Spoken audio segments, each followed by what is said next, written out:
Hello, everyone, and welcome. We'll get started in just a few moments here. I still see lots of folks coming in, so I'll just hold on for another minute or two.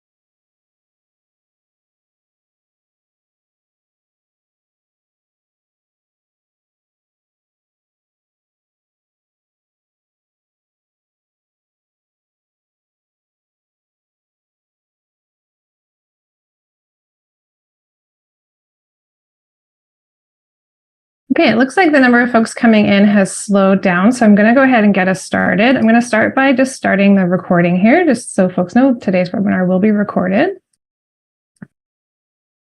Recording in progress.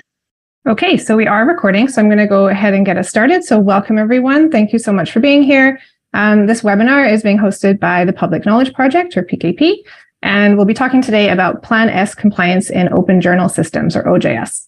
My name's Kate Shuttleworth. I'm a librarian with Simon Fraser University, and I am based in the Vancouver area in Canada.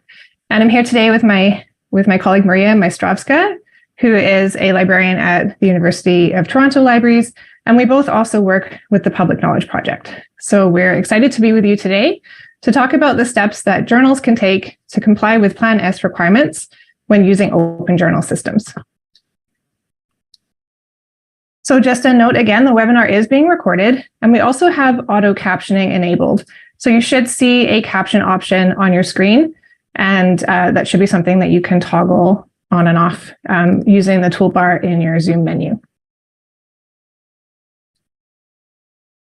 So I just want to briefly go over what we plan to discuss today in about the next 90 minutes. We will start by sharing a little bit of information about Plan S for folks that might not be too familiar.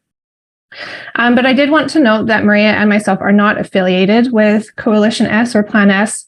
We're certainly not representative of them, so we won't be able to comment on Plan S requirements or any compliance-related decisions.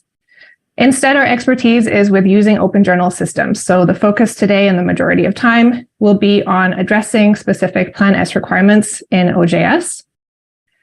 We will end with some tips on where you can get further information, and we'll be talking throughout the webinar about that as well. PKP has lots of online documentation, various guides, and just generally lots of helpful resources. So we'll make sure that you know where you can find those things to help you along the way. If you do have questions, please go ahead and drop them in the Q&A. We will pause about halfway through the webinar. Maria and I will be switching speakers and changing the screen share over. So that will be a good opportunity to pause for some questions. And then, of course, we'll have time at the end to cover any that we didn't get to. So feel free to ask questions anytime, and we'll get to them in the middle and at the end. We also want to draw your attention to a guide that complements this webinar, produced by PKP. It's called the Plan S Compliance in OJS Guide.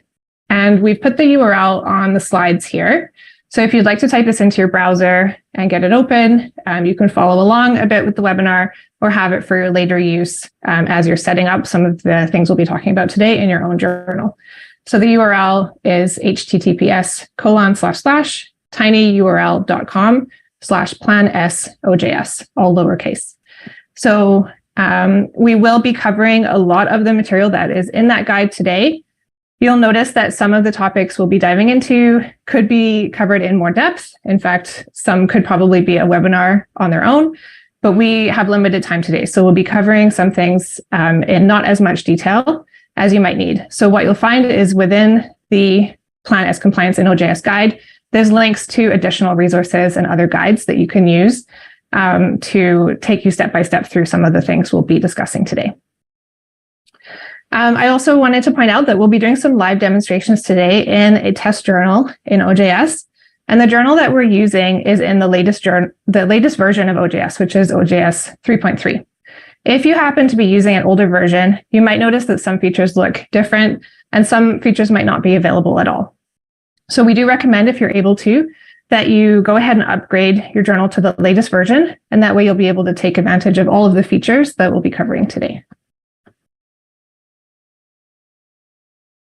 So as I said, I'm going to just briefly introduce Plan S for folks that might not be too familiar with this already. But I imagine many of you have likely heard of Plan S.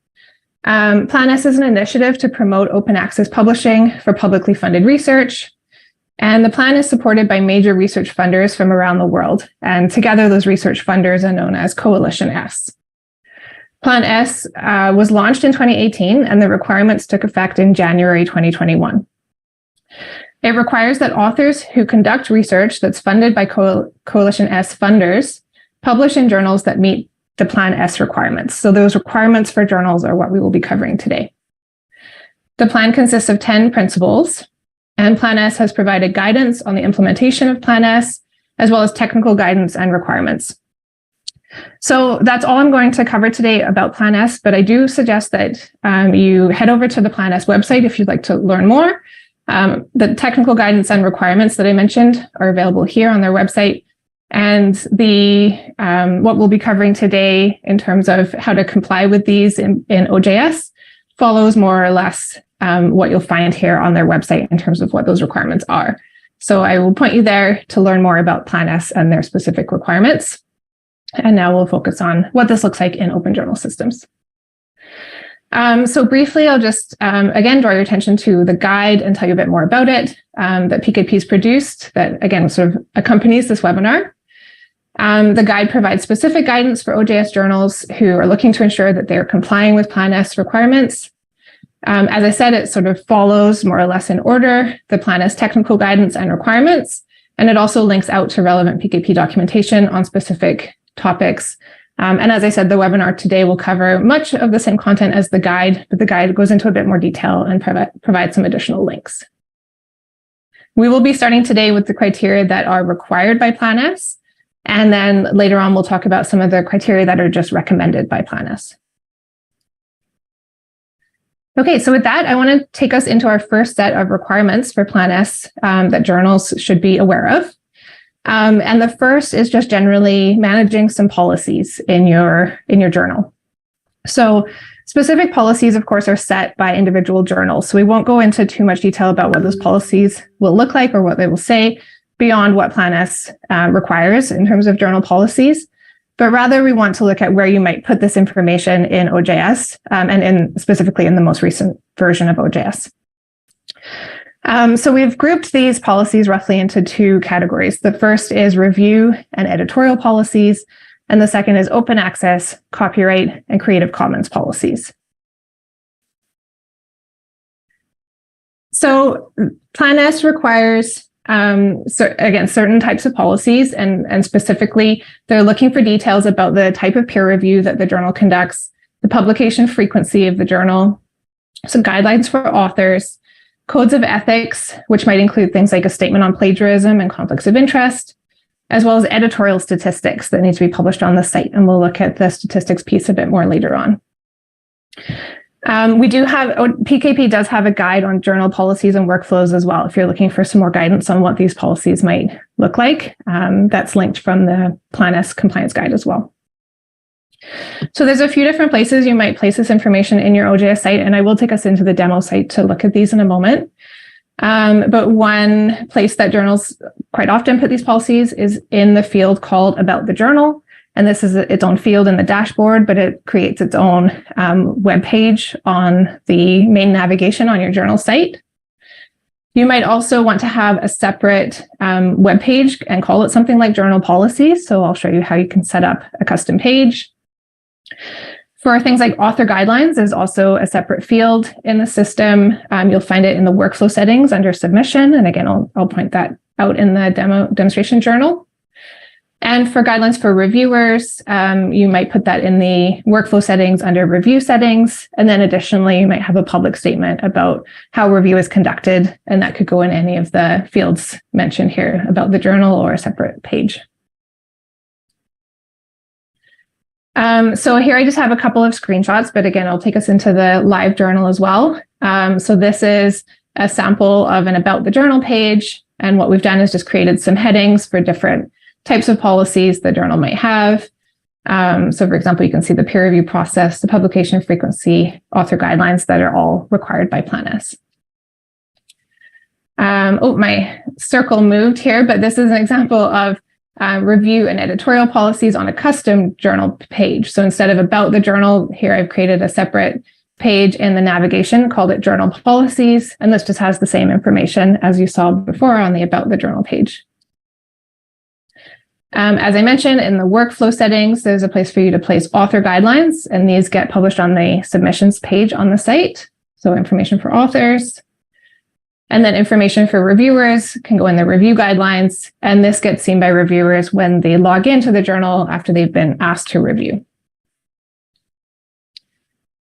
So the next set of policies I'll quickly cover are around open access, copyright, and Creative Commons.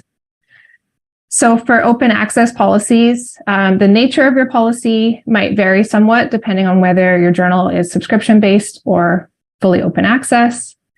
But in either case, journals must enable authors to publish with immediate and permanent open access without any kind of technical or other form of obstacles under an open license. So there I was just quoting from the PlanS requirements.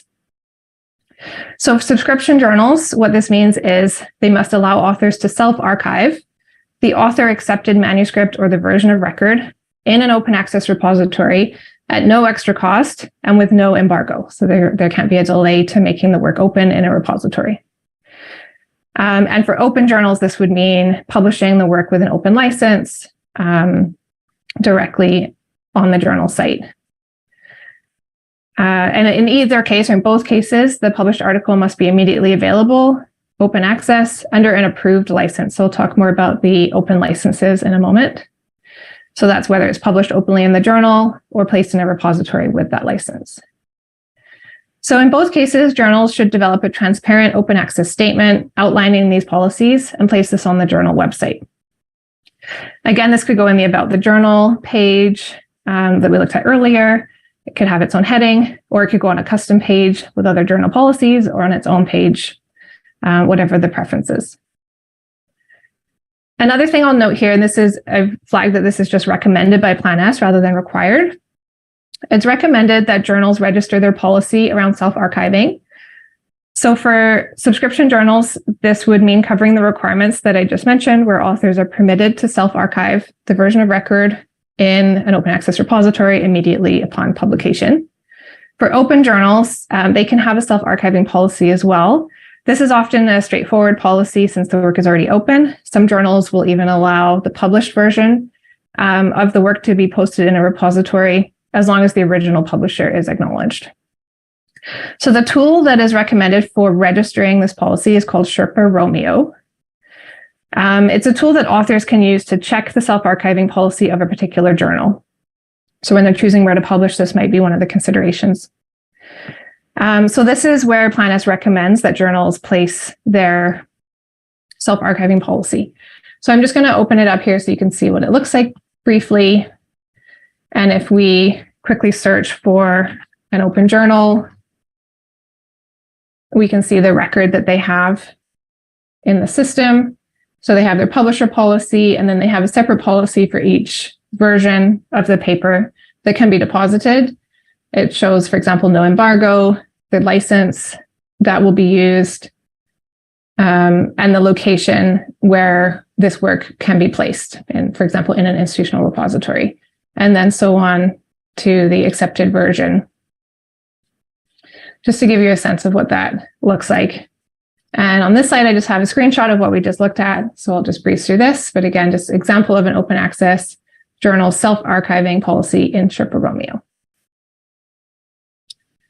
And this is where, again, in your About the Journal page or wherever your journal policies are, you could place your open access statement under its own heading with some details about what this policy looks like. Again, depending on whether you're subscription or open access based, you might have different wording here. So the next piece of this is around copyright and Creative Commons. So PlanS requires that journals allow authors to retain their copyright at no additional cost. PlanS also requires that open access journals use an open license for the articles they publish.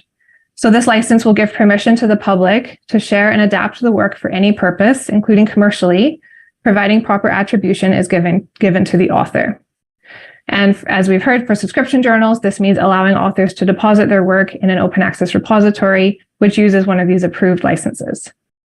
So PlanS does require recommends Creative Commons licensing to meet this requirement, but there are different types of open licenses that would fulfill this need as well. So what I want to do is just briefly, for folks who might not be too familiar with Creative Commons, just run through the licenses specifically that are allowed or required by PlanS, because they don't allow every license. So what I want to do here is actually open up this diagram. This is in one of PKP's guides that I mentioned earlier, the Journal Policies and Workflows Guide. So we have a section on choosing a license for your journal. And this graphic can be quite helpful to demonstrate how the most open license is this one at the top that just requires attribution, but otherwise the work can be shared, distributed, remixed, and built upon, even commercially, as long as the original is credited. So this is the most open license with Creative Commons, and it's the default license required by PlanS or allowed by PlanS. However, the share alike license is also allowed by PlanS. This is only slightly more restrictive than the attribution license. So you'll notice attribution is still required to the original creator. The difference here is that any new product that's created based on the original has to be shared with an identical license. So that Creative Commons license has to be used again if someone creates a reproduction. Going further down, I'll come back to this no derivatives one in a moment, but the non-commercial license is not permitted by PlanS. So this says that the work can be shared or reused, tweaked, and built upon, and so on, as long as credit is given to the author and the work is not used for commercial or profit purposes. But this license is considered too restrictive under PlanS, so it wouldn't be considered compliant. And the same with these ones we see further down. You'll see that the non-commercial clause is included here, so neither of these are permitted either.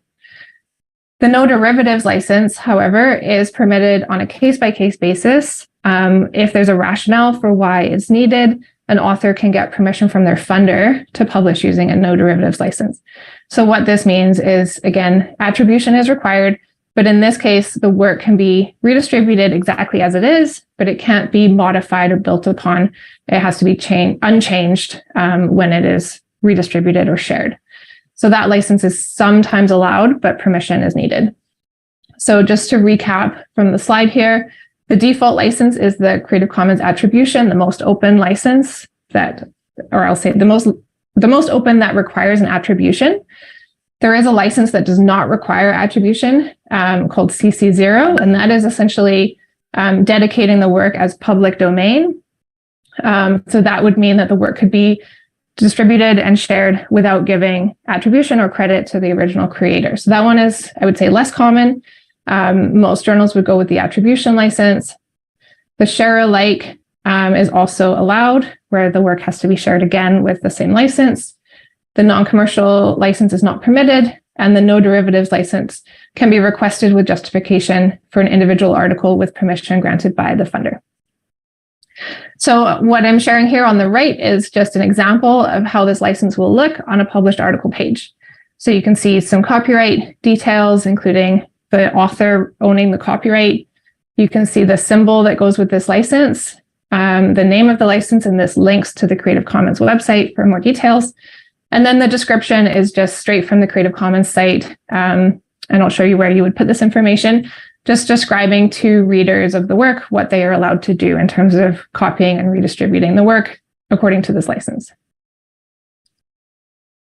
So there's essentially two audiences that will need to know this information about copyright and Creative Commons. So there's two distinct places that this information goes in OJS, and I'll show both of these in the demonstration in just a moment. But considering for authors will need to know when they're submitting to the journal what will happen with their copyright, and in this case, for PlanS compliance, that they will be able to retain their copyright when they publish. And they'll need to know how their work will be distributed and what will be allowed in terms of it being distributed and shared by readers. So for authors, there's a field in the workflow settings, again, under the author guidelines that we looked at earlier. There's a spot for copyright notice for authors, and they'll see that when they submit. Readers also need this information because when they find an article on the site, they need to know who owns the copyright and how they can distribute and share and what they're allowed to do with the work that they're reading. So for readers, that information goes in the distribution settings. And again, there's a field for license that I'll point to. Again, and then for open access journals, a third place that this Creative Commons license information needs to be is on the published article itself, so embedded in the PDF. Okay, so I'm going to take us in now to the sample journal so we can do a quick run through of these different policies we just looked at and where they might go.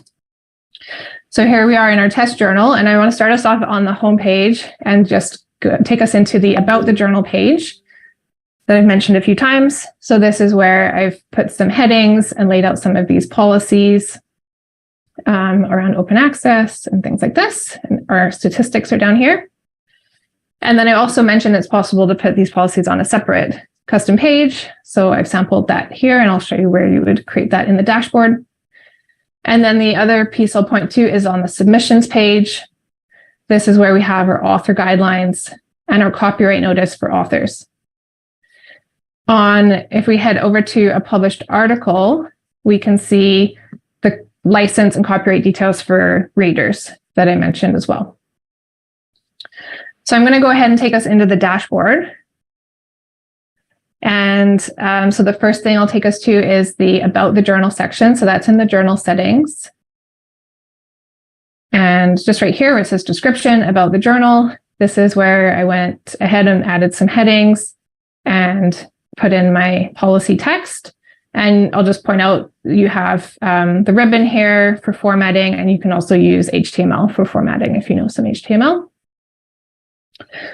Next, I'm going to go to the workflow settings and have a look at the author guidelines. So under submission, we have our author guidelines. There's not much here, but this is where you would fill out more details for authors to know what is expected of them. And this goes on the submissions page that we just looked at. And then here's where you will put the copyright notice for authors to understand what will happen to their work when it's published, who has the copyright, and how can it be distributed and shared. I also just want to quickly point out in the workflow settings, here's where we have the reviewer guidance. So here's where you can put some details for reviewers about what's expected of them, and they'll see this when they log in, when they're asked to review. The next thing I want to show us is just how to create that custom page where we had the journal policies. So that will be here in the website settings under Setup, Navigation. And we have our navigation menu items. We can go ahead and create a new item. I'll just call it New Page. This will be a custom page. We'll just create the last part of the URL here. And then we can add some content. And click Save. So now we have our new page down here. And then to link it up to the navigation, I'm just going to go to the primary navigation menu and click Edit, find the new page under Unassigned Menu Items, and just drag and drop it over to Assigned. And I can choose where this goes, if it's nested under another menu item or if it's just a top level page, and click Save. And now if I go back to our home page, I can see my new page in the navigation. So that's how I created that journal policies page. And then finally, under the distribution settings, this is where we can find that copyright information that readers will see. And this information gets saved into the settings of the journal as well. So you can select your copyright holder. Again, for Plan S, the copyright holder is the author. Select the Creative Commons license that the journal will use, and this CC attribution is the default for Plan S. There's some options here for the copyright year. And then here's where you can put the terms of the license. And I just pasted this directly from the Creative Commons website itself to describe to readers what they can do with the work under that license. And then that is the information that gets stamped onto that published article page that we saw at the beginning. So to briefly return there, that this is what we just saw in the distribution settings. Okay, so I'm gonna just whiz through these screenshots. I just had these here in case anything went wrong with the demo, but we just saw all of this. So we've seen where the copyright notice goes in the workflow settings in the author guidelines. We've seen how this appears on the submissions page on the public facing site. And we've seen in the distribution settings how we can set the copyright details with the author's copyright holder, the license, and the license terms. And we've seen the sample published article, where we can see that license information stamped onto the published article page. Okay, so a few more specific policies that are for open access journals in particular, according to Plan S. Open access journals must be registered with the directory of open access journals or in the process of being registered in order to comply with Plan S. So PKP does have a guide for applying for inclusion in the DOAJ. It is quite a lengthy process, so we recommend getting started early and really preparing your journal to make sure that you're meeting the criteria and the requirements of the DOAJ before submitting your application. There is a cooling off period if you're unsuccessful with your application, so we recommend being quite thorough in checking that you are meeting those requirements. And another requirement for open access journals is it is not permitted for journals to have a mirror or a sister journal charging subscriptions. So what this means is where an open access journal exists, but then alongside it is a subscription journal that in many ways mirrors the specifics of that open access journal.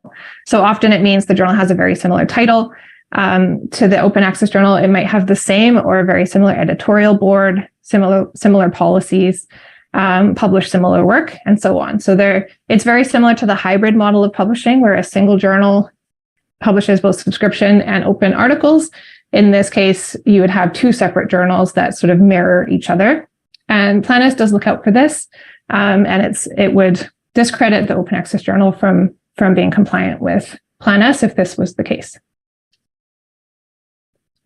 A few more things for open journals. So if your journal charges article processing charges or any sort of publishing costs or fees, these fees must be transparent and available openly on the website. So a potential author should be able to find the fees before they submit.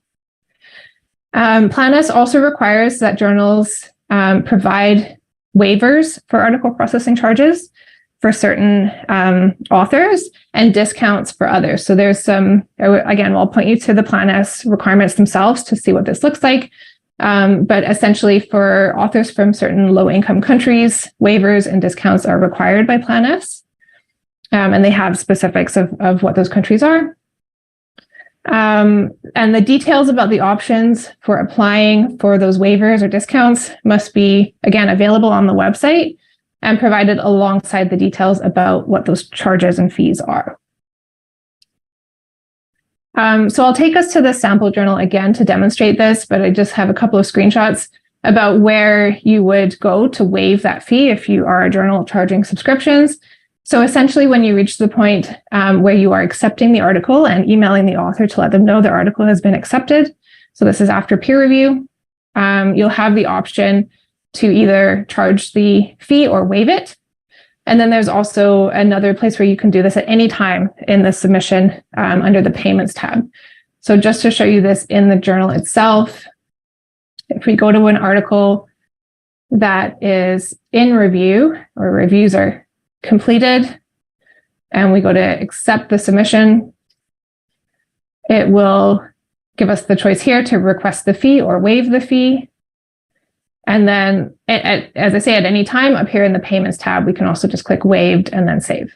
So that's just how you would operationally do that if you're charging subscriptions and you need to waive the fee as per Plan S. Okay, so the next thing I'm going to talk about is a requirement by Plan S to publish journal statistics. So I'll talk through what those statistics are that are needed and where you might place them on the site, and most importantly, how you can find them in your journal in OJS. So PlanS asks for these statistics to be published annually and cover the number of submissions, the number of reviews that have been requested, and the number of reviews received, the approval rate or acceptance rate, and the average time between submission and publication. So where you might put these statistics is really up to the journal, but for some suggestions, again, it could go on the About the Journal page under its own heading, or perhaps a separate editorial statistics page. Like I demonstrated earlier, you can create a custom page on the site for these. So I'm going to take us through where we can find each of these statistics in the system. And again, I'll go back to the journal to show us this. So the first one is the number of submissions received and the acceptance rate. So we're going to be heading over here under statistics to the editorial activity. And here we can filter by date if we need to. So for example, we could say the last 90 days, the year to date, the last year, or the last 2 years, or a custom range. And this will give us the number of submissions received, the number of submissions accepted, and then of course the difference between those two is down here under the acceptance rate. And this gives us the date range and the entire journal's history, what that rate looks like.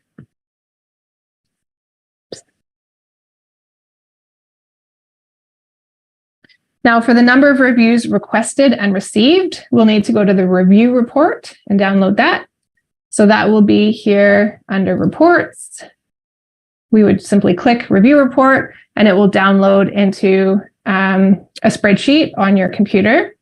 And then once you have it downloaded, you might need to alter the dates so you can get the date range that you're looking for in particular. Again, if it's annual statistics, you might just want your numbers for 2021. So here you can see the number of items in the date notified column is going to give us the number of reviews that have been requested in that date range. So we'll simply highlight the column and see how many items are in that column to get the number of reviews that have been requested for various articles in that date range. And then similarly, looking for the number of reviews received, we'll look at the date completed column. So if there's no date, it means the review was not completed. So we can highlight this column and count how many dates are present, and that will give us the number of reviews that have been received. So finally, the average time between submission and publication. This one is a little bit tricky to do. So it involves downloading two separate reports and actually combining them. So we recognize that this is a little bit inconvenient for journals. It would be ideal to have a single report that could give both the submission date and the publication date. So those dates could be compared. But as of yet, we don't have a single report that contains both those dates. So I'll let folks know we have put in an active request to include the date published in the articles report, so that will be there alongside the date submitted, so that it's easier to calculate the time difference between those two. So this feature, we're hoping will be developed for inclusion in later versions of OJS. So we'll advise you to keep your eye open for that feature. For now, I'll give you the workaround. So essentially, you'll be looking at downloading both the articles report and the view report. So back in our journal, still under reports, we have the articles report here and the view report here. Download them both. Look for the date submitted column in the articles report and the date published column in the view report. The next step then is to combine those two columns into a single report. So there's instructions for how to do this online. For example, if you're using Excel, you can use the article ID as the common unique identifier that then combines those two reports to make sure that you're aligning those same articles with the same data. The result will be something like this. So you'll have a single spreadsheet with the date submitted and the date published. You can calculate the difference between these dates by taking the date published and minusing the date submitted. And this would be a basic formula in Excel. Just this column minus this column will give you a calculation in days. You can then create an average from the days in this column. And of course, the result, the average that you're getting is in days. It might be more convenient to then convert it to weeks or months. So that's essentially how you would get that statistic that can then be published on the journal site. Okay, another thing I will cover, I'm getting close to handing it off to Maria here, but a few more things to cover. First of all, Plan S requires the use of persistent identifiers for articles, preferably digital object identifiers. So a digital object identifier is a unique code that's assigned to an article, and it acts as a persistent link back to the article page. And this code, the DOI, is registered with an external agency, for example, Crossref, you might have heard of. So in order to set these up in the journal, a publisher will need a membership with a DOI registration agency. OJS assigns the DOIs, but then they need to be registered with that external agency where the membership exists. So this is what a DOI will look like on the published article page once it's set up. And clicking on that DOI will simply take you back to that article page. And as I said, it will provide a persistent link, always sending the user back to this particular article. So the steps for setting up DOIs, the first thing a publisher would need to do is purchase a membership with a DOI registration agency. So examples are Crossref, already mentioned. There's also DataCite or Medra. So this usually involves an annual membership, and there might also be content registration fees. So a small fee for each DOI that's registered. If your journal is affiliated with an institution, like a library or perhaps a consortium, they may already have a membership arrangement with one of these registration agencies, so you may be able to add your journal under their umbrella. So what will happen is you purchase your membership, and the agency will provide a DOI prefix, which can be used for all journals managed by that publisher. And you'll also receive a login and password, which you'll enter into the plugin in OJS. So you'll find the relevant plugin in your journal, whether that's Crossref, DataCite, or Medra. Put in your credentials that you've received from the registration agency, and check the automatic registration checkbox to enable DOIs to be registered when your issue is published. So OJS will do the registration on your behalf when you publish an issue. One thing I want to point out is one of the requirements for DOIs under Plan S is that DOIs are available with versioning. So as of OJS version 3.2 and later, OJS supports article versioning. So that means that a new version of an article can be created and published, and previous versions will remain accessible, and they'll be clearly identified as having been superseded. So the DOI assigned to the article will always point to the most recent version of that article. However, we do recommend you update the DOI metadata with a registration agency if you publish a new if you publish a new version, since the metadata might have changed and that agency might not pick up the changes right away. Okay, so I want to take us now into the journal to show what these settings look like. So we'll look at specifically the Crossref plugin because that's the one I have installed, but it looks very similar whether you're using DataCite or Medra. So we'll look at where your credentials go and then how that plugin is set up. So the first step would be to go to your website settings and look for the plugin. If it's not already installed, it should be in your plugin gallery for Crossref or Medra or DataCite. And then once it's installed, you can find this plugin under Tools. So here I have the Crossref one and the DataCite one both installed. So I'm going to go into Crossref. And this is where I have my depositor information and then my username and password provided by that registration agency. And I've checked off the box that says OJS will deposit assigned DOIs automatically to Crossref. A quick look at the settings. So we can decide which objects will have that DOI assigned. We'll put in the prefix, again, provided by the registration agency. And this can be used by all journals that fall under that particular publisher. The DOI suffix, we usually recommend using the default. And then you can simply click Save. What will happen is, okay, I'll just take us to the Articles tab. So here we can see all articles that have been published already in the journal and their status in terms of their DOI having been deposited. So if the status shows they're not deposited, we can check off each article and click deposit, and that should send it on to that registration agency. However, because we have the box selected for OJS to automatically assign the DOIs, we can also do this as we're publishing. So if I head over to a submission, I'll be able to go to the publication tab and go to identifiers, and then simply click assign and then save. And that will set up that DOI for that article. Then when I publish the issue, that DOI will be registered immediately with Crossref. And then if that doesn't work, again, I could head back into the Crossref plugin and deposit manually. That's sort of available as a backup. And then finally, as we already saw, we have our sample article with our DOI embedded on the page.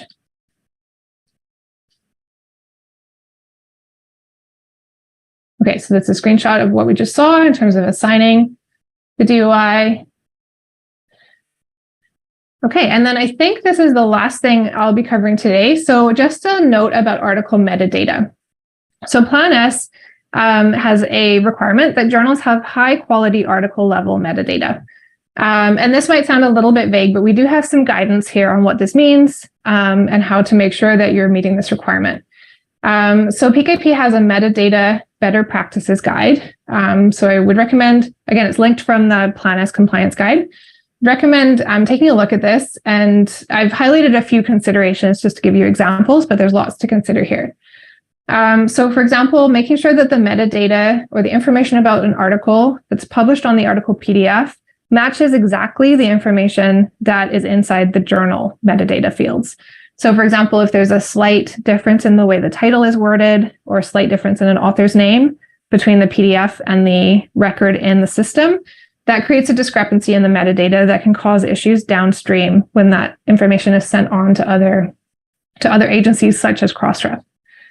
Using only one language per metadata field. So we do see this with some journals that are publishing in multiple languages. They're tempted to put their title, for example, in 2 languages, but both in the English language field.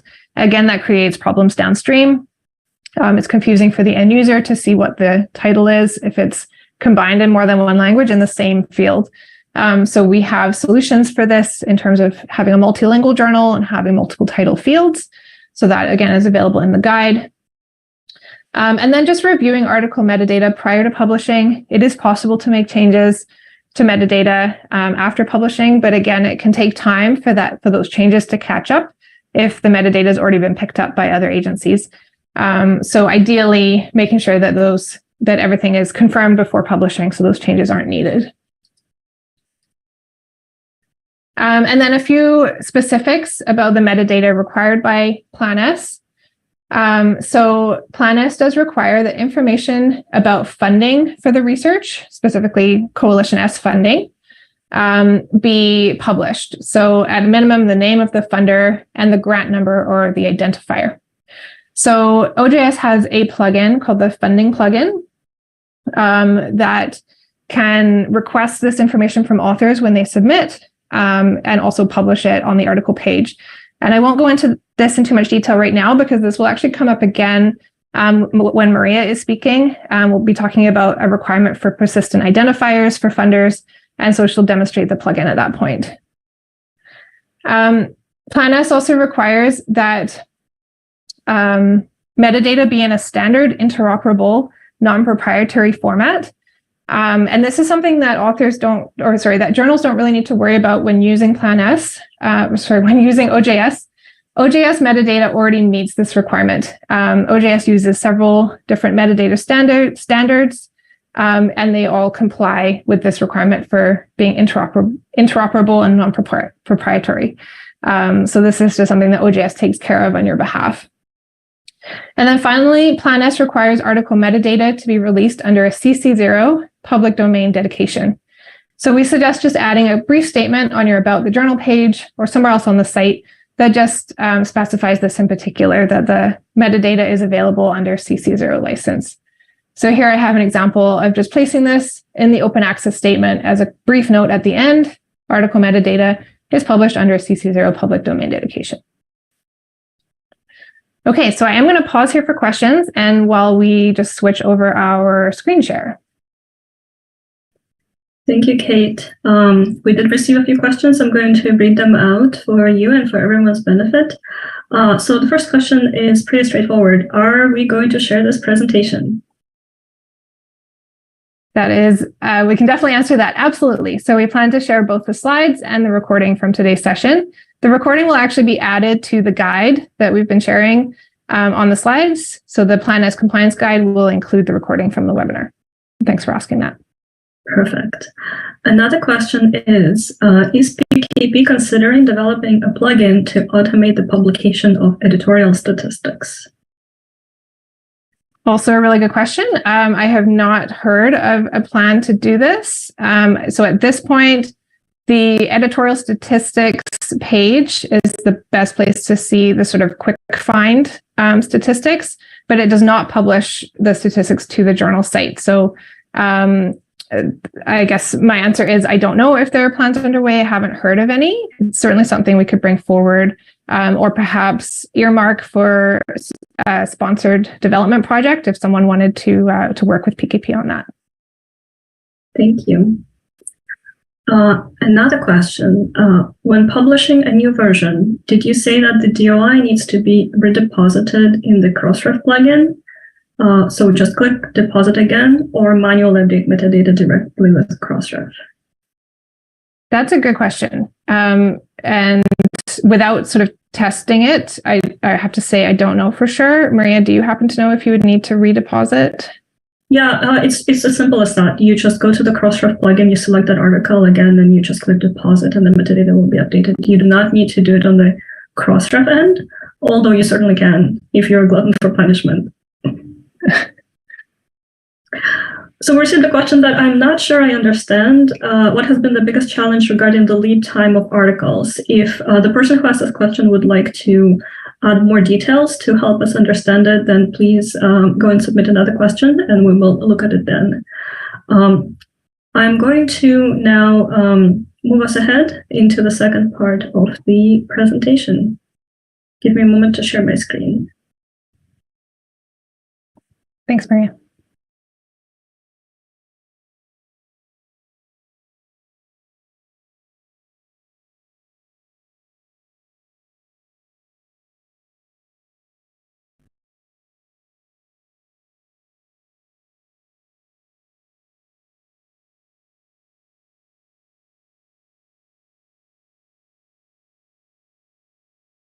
Can you confirm that my screen is visible? Yes, confirmed. Perfect. All right. Hi, everyone. For those who joined later, my name is Maria Maestrovska. I'm a digital publishing librarian at the University of Toronto, and I also work with PKP on a few projects, including documentation, in this case, Plan S compliance and OJS documentation. So I'm going to walk us through the remaining Plan S requirements, and this one, preservation options, is actually the last one on the list of required items. Everything else after that will be recommended. So Plan S requires that content be deposited to a long-term digital preservation or archiving platform.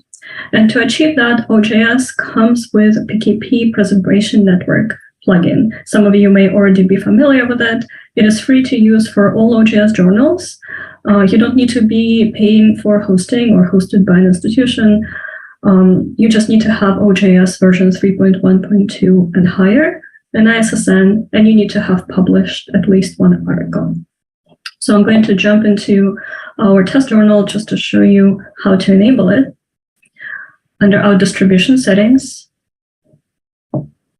and archiving in the PKP Preservation Network tab, you will need to check in the Enable the PKP PN plugin check mark.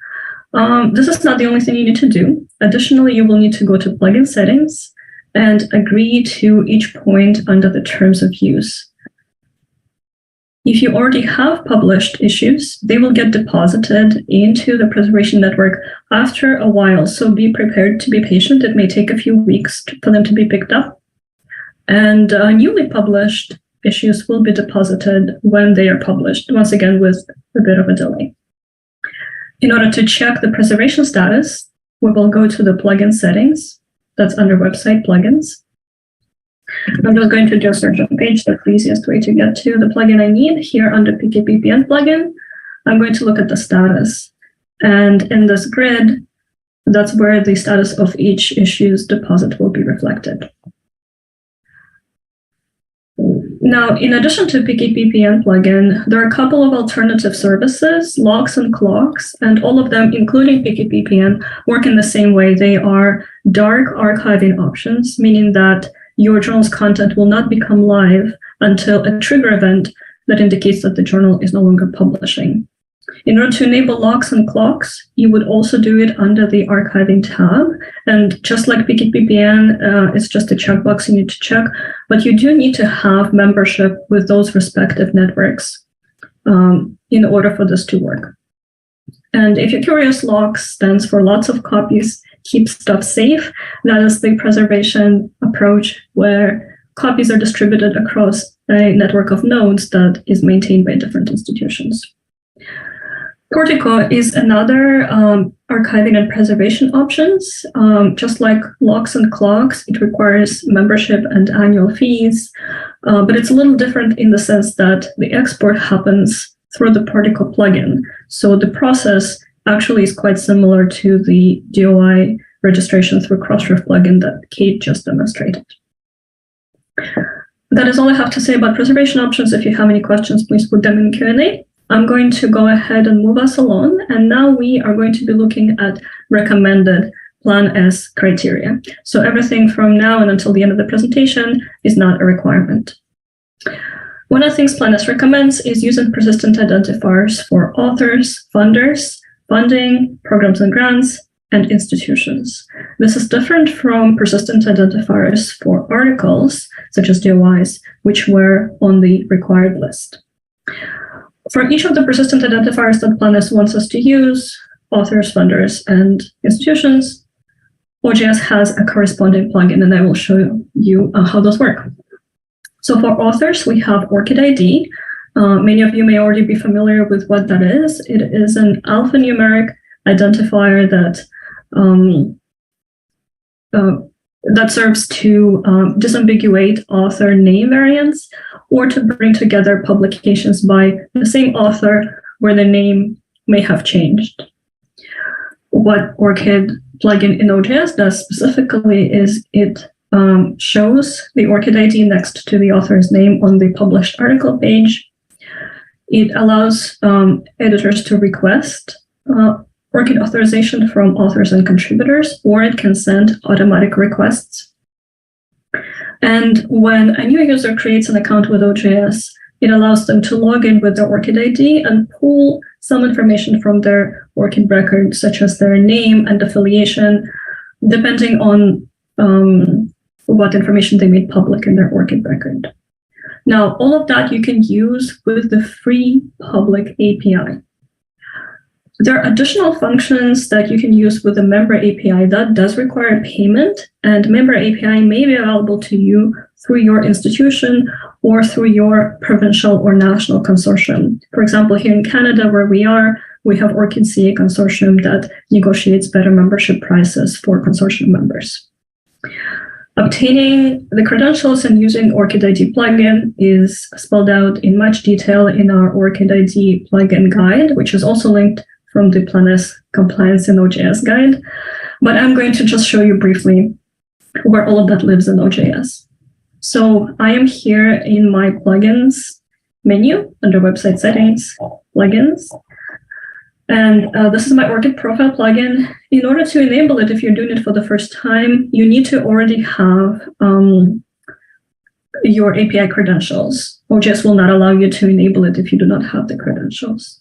So here are my credentials, and I've also added my geographical location to help with reviewer information. And this is where I can set the system to automatically send out authorization invites after the article has been accepted and sent for copy editing. And if I go to my test submission, here is my submission with all the IDs. and I look at my contributor details, the ORCID ID for that contributor lives here. The link is active and there is a little green icon next to it. That means that it has been authenticated. But if there is no link here, I can scroll down to the ORCID section and check the checkbox, send email to request ORCID authorization, click save, and my contributor will receive an email with a link that invites them to authenticate their ORCID ID. And when the article is published, I'm just going to preview. Their ID will be displayed next to their name. And if I click on that ID, it will take me to their ORCID record.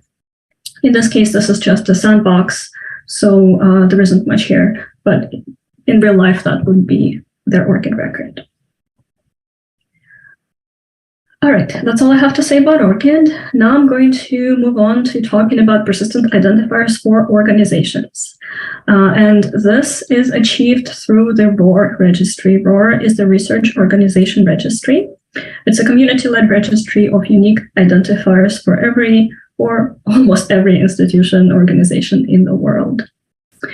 The ROR plugin is available for OJS 3.2 and higher. And what it does is it displays contributors for affiliation on the article page. So here you see that the University of Toronto affiliation has a little ROR logo next to it. And if I clicked on it, it will take me to the University of Toronto record in the ROR registry that has the official name and all affiliated organizations as well as other identifiers. So the benefit of using the registry is that you avoid typing in different variations of the same institution's name. And if I go back to my submission, just to show you where it is,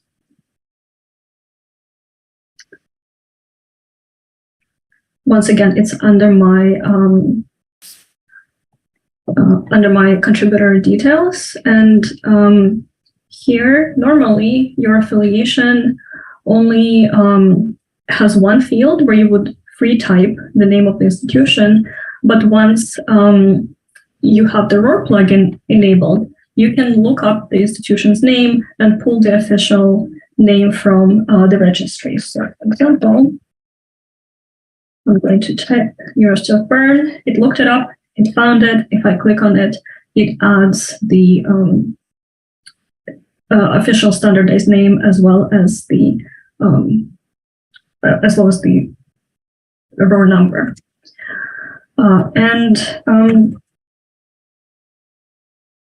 I saw a question in the chat, and I didn't. In the Q&A, and I didn't answer it right away because I was curious as well how to add multiple affiliations. I was curious whether a ROR plugin can achieve that. And to be honest, I'm not actually sure. I'm kind of like live testing here right now. So this is something I would need to test in order to be able to answer.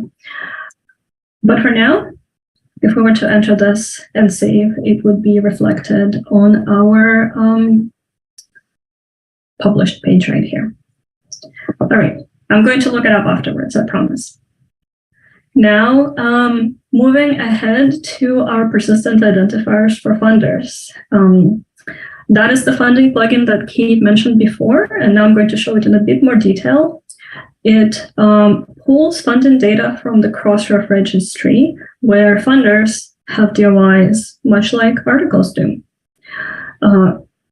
Both authors can add funding information when they first submit the article, as well as editors can add it later. And the funding data will be displayed on the published article page.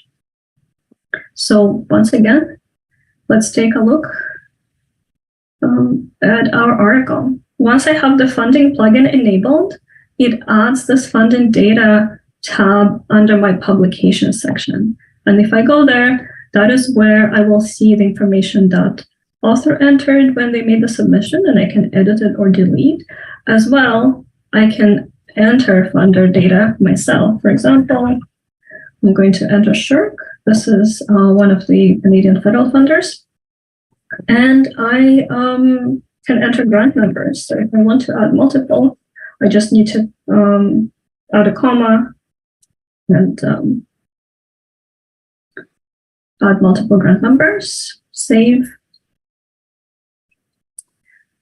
And when I go to preview, both of those will be displayed here under funding data on my article page. And if I click on the link, it will take me to Crossref's record for that funder that will display all of the other publications or research outputs that were tagged by them. I'm not going to do it now because it takes a long time to load. There are many submissions there. And I just want to show you what it looks like for an author. So obviously, as an editor, you might not know what funder they were with and what grant number they want to associate their publication with. So you probably want the author to enter this information. So if I go to a submission as an author, this is what it will look like. I'm just going to blast through this just to get us to the metadata section.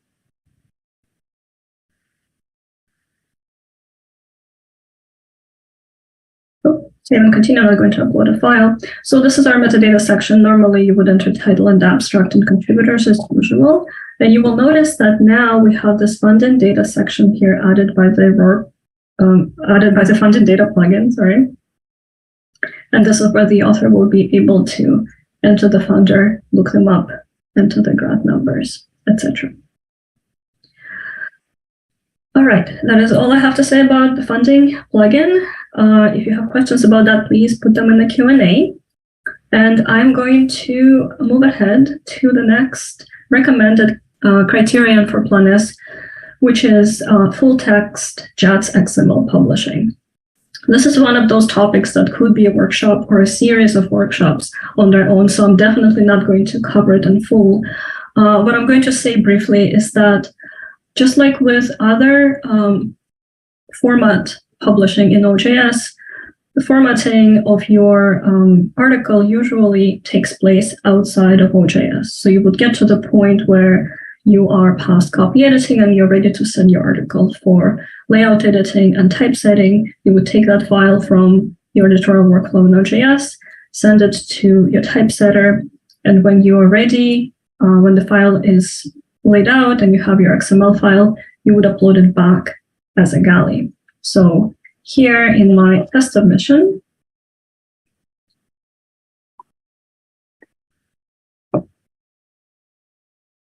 under galleys, I have added an XML galley and I uploaded a file that I just grabbed from a journal that publishes in XML.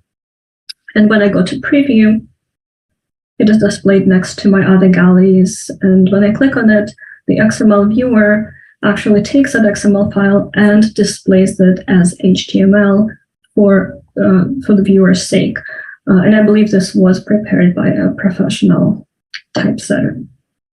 Now, the question that we see quite often is there some kind of a tool or an application where I can take my copy edited manuscript, put it in, and it will produce a JATS XML that is production ready on the other end? And this has been on the roadmap for PKP for a long time, and there have been a few projects that were started, and then they had to be put back on the shelf because the underlying open source code for those projects stopped being maintained by their own developers. Unfortunately, that is what happens in open source reality every now and then. So there are a number of tools, but a lot of them are in beta. So they're not at the stage where I would be able to recommend them. If a journal wants to use those tools or a combination of those tools, it is expected that they would need some level of technical expertise and that there may be some technical issues that they would need to troubleshoot themselves.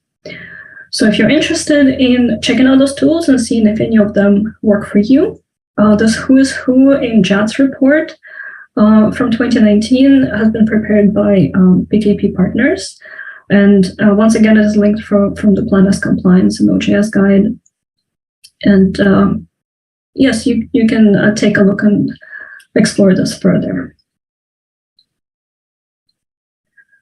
All right, so the next couple criteria from Planes that are also recommended, I put them both on the same slide because they both have to do with the same kind of general concept of sharing your journal's content with other repositories and indexes. The first one has to do with Planes's recommendation to allow direct deposition of publications by the publisher into often designated or centralized open access repositories that fulfill the Plan S criteria. So OJS addresses that in just a very specific way, and that has to do with the SWORD protocol. SWORD protocol facilitates metadata and full text exchange between repositories. So if you have an OJS journal and there is a repository that supports SWORD, such as DSpace-based repositories, then you can automatically set up deposits from your OJS instance into that repository. SWORD plugin is available for OJS 3.1 and 3.2, and you can read more about it in the SWORD plugins GitHub page, which once again is linked from the Plan S Compliance and OJS guide.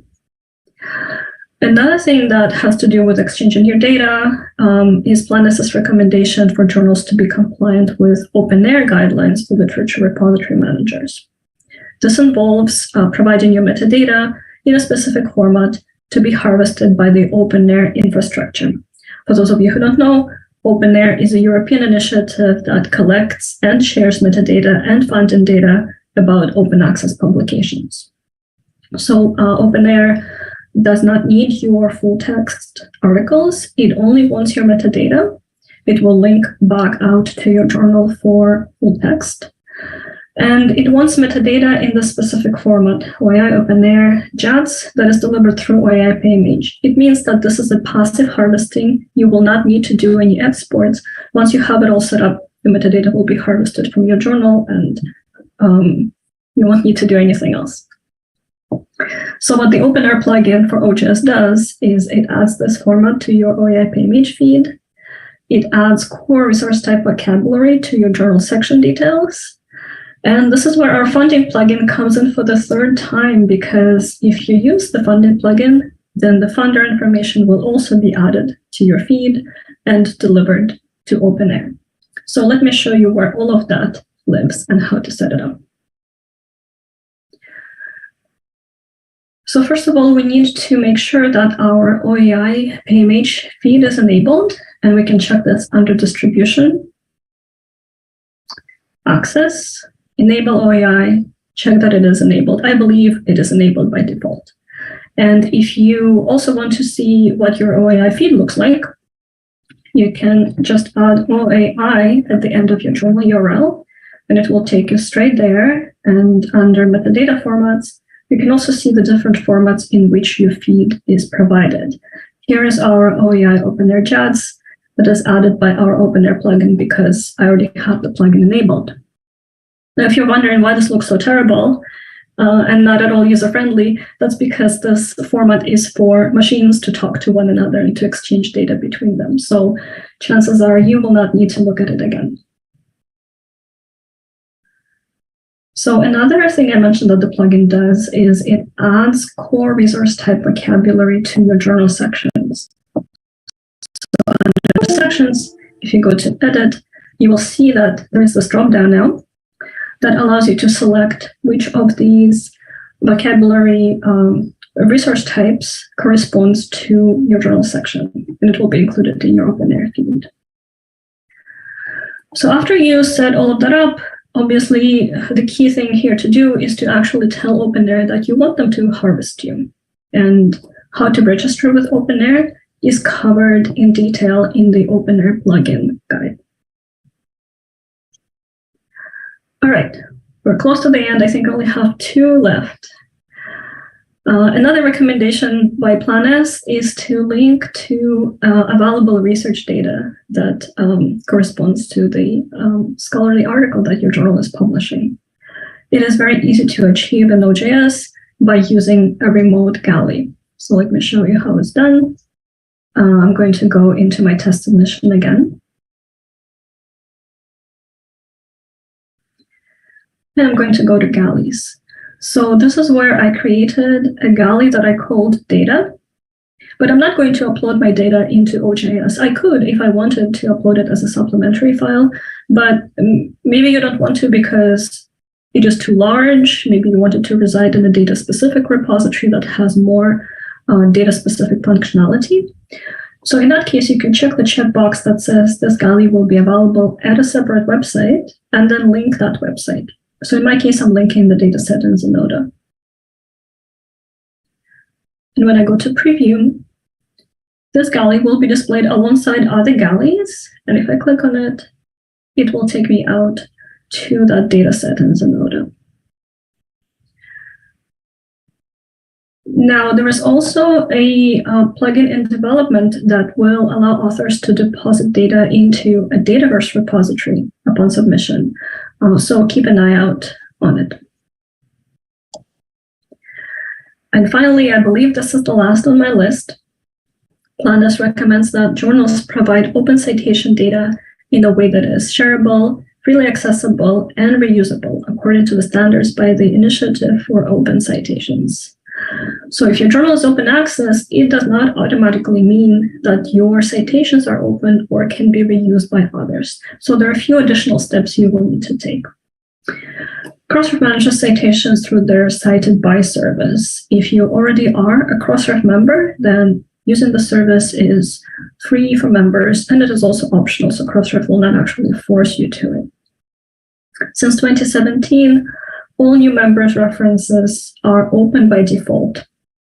But if you joined Crossref before 2017, you will need to check whether your journal's references are set to open. And Crossref does have lists where you can check that. And if it's not open, then you can request with Crossref that they open your citations. Now, of course, in order for someone to be able to reuse those citations and also for Crossref to be able to collect the cited by statistics, you will want to actually send your references to Crossref. And in order to do that, you can use the Crossref reference linking plugin. So let me show you how that works. In order to use this plugin, we will need to do two things.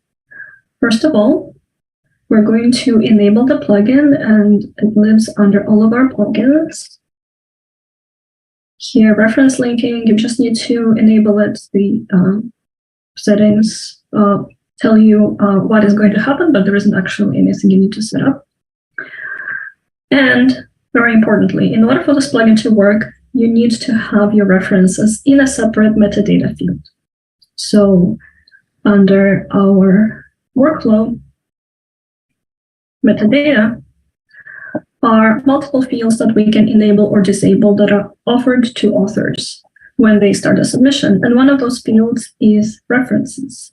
So once you check the checkbox, enable references metadata, you can determine whether you want them to be optional for authors or whether you want them to be mandatory. Making them mandatory means that authors will not be able to proceed with their submission without putting their references in that reference box. So essentially, they would need to copy the references from the article into the reference text box in the metadata submission screen.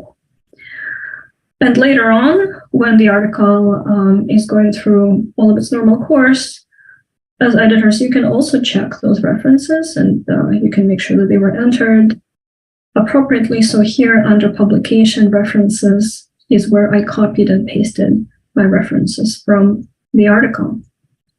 Now, what will happen when the plugin is running, once your article is published, these references will be sent to Crossref, and Crossref will check them against their database of references. And if they already know DOIs for those, they will return those DOIs. So on your published article page, you will have the reference list with the respective DOIs. I didn't actually register this. This is just my test journal, but that is what it will look like. All right, I believe this is it. We have links here, and these are also the links that you can find under the PLANAS Compliance and OJS Guide. Links to the guide itself, to PKP documentation, and to PKP Community Forum, all excellent resources to help you with your PLANAS compliance, as well as with general management and use of OJS. And now we're going to open it up for questions again. If you've been holding off and waiting to ask your questions, now's the time to put them in the Q&A. Thanks so much, Maria. So we did have a couple of questions come in. One I answered just by typing. The person says, this is a really amazing webinar. Thank you so much. Will we be able to get access to the recording, and will you be hosting more of these in the future? So I said, thank you. Yes, we'll be adding the webinar recording to the Plan S Compliance and OJS guide, so it will be available publicly. And we do hope to offer more webinars in the future. If you have suggestions for topics, feel free to send them via our contact form. So I put the link in my response there. But if you go to the PKP website, you can just find the contact us page, and there's a form there that you're welcome to fill in if you'd like to suggest a topic that you'd like to see for a future webinar. And then we have a question about ORCID. So I actually haven't heard of this bug before, but that's not to say that others haven't experienced the same thing. So they're saying, at our journal, often an author receives the email to validate their ORCID, and when they click the link, they receive an email to say that verification has failed. And yet, when we check the submission, it seems to have worked. Is this a known error with the ORCID plugin? I have seen this happen, and it's hard to say without looking specifically at the journal, but I think I know which issue it was, and I believe it was resolved in newer versions of ORCID. So make sure that your ORCID plugin is updated to the latest version, and hopefully that will help. If you still continue to experience this issue, please feel welcome to post on our PKP community support forum. Developers monitor that forum, including ORCID developer, ORCID plugin developers, so they will be able to help. Perfect. Thanks, Maria. And then a question about references. What happens if the references that the author inserts at submission need to be changed throughout the peer review process? So if you're talking about that reference, the metadata field with references, those can be changed anytime. So if we're talking simply about the logistics of changing a reference, then that is pretty easy to do. So you can just do it here under references, change it and save.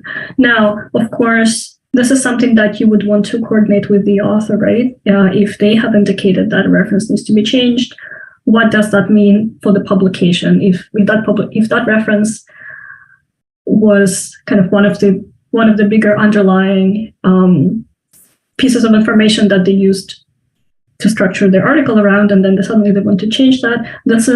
We are kind of moving more into the publication ethics and how you would approach that. But logistically, yes, you can just change them here.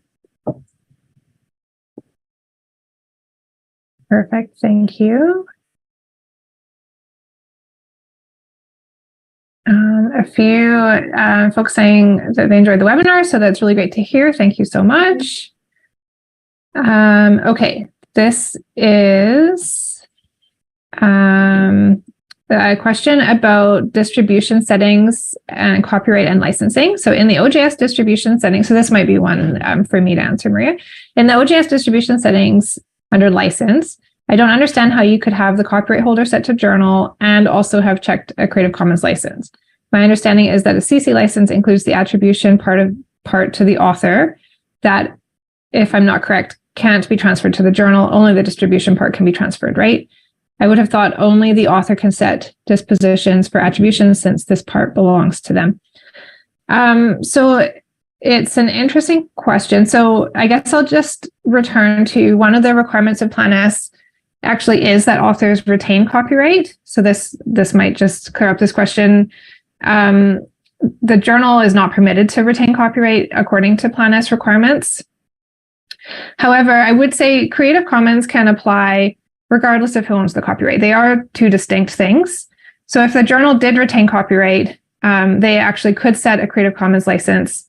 Creative Commons is just showing how a reader can reuse the work, and they have to give credit to the original author regardless of actually who has that copyright. So those two are not at odds with one another. You can have a case where a journal has copyright and they are still using that Creative Commons license. I hope that helps answer the question. And then finally, will the DOI link to Crossref need to be updated when the references are updated? So if the question is about the DOI of an article, and then if you update the references to that article, then the DOI link will not change. The DOI is assigned at the point when the article goes through the workflow and it is comprised of the structure that you have entered into your DOI plugin. But if you have sent your references to Crossref already, so you published your article, you're using the Crossref reference linking plugin, your references have been sent to Crossref and then returned with DOIs, and then you go to change them, so maybe you need to unpublish your article, make the changes, publish it again, then yes, you would want to update your metadata with Crossref. So just like any changes that happen after your DOI has been registered, you will want to go into your Crossref XML export plugin and just click deposit again. This will not change the DOI link, but it will send updated metadata to Crossref.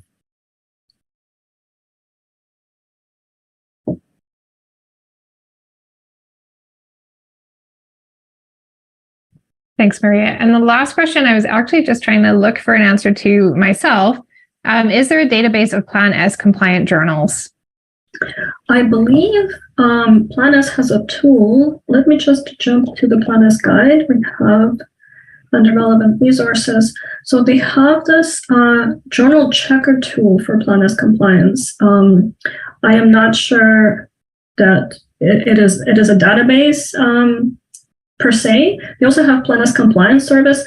I have to be honest, I do not know much about those. I have linked the release announcements here, so you can take a look and see if they meet your needs in terms of what you're looking for. But I think that's the closest to what I know they have.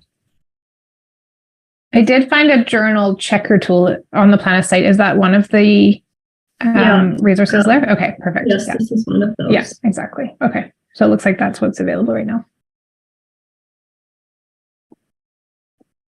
Thank you, everyone, for your questions. We do have about 7 minutes left. If there are any further questions, we're happy to stick around and answer those. And otherwise, thank you so much for taking your time today and joining us. Really nice to see folks here, and we hope to see you again. Thank you, everyone, for your time. And as we promised, the recording will be made available and linked as part of the Plan S compliance and OJS guide.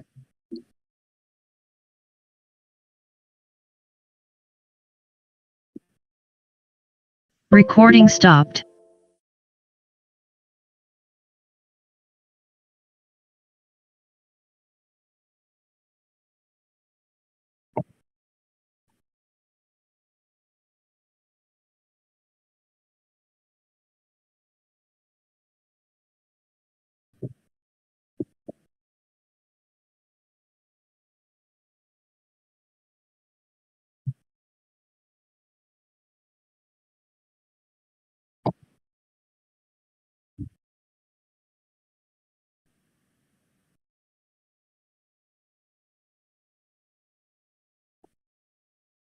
Well, it looks like we are not getting any more questions, so perhaps we can just wrap it up. And thank you again, everyone.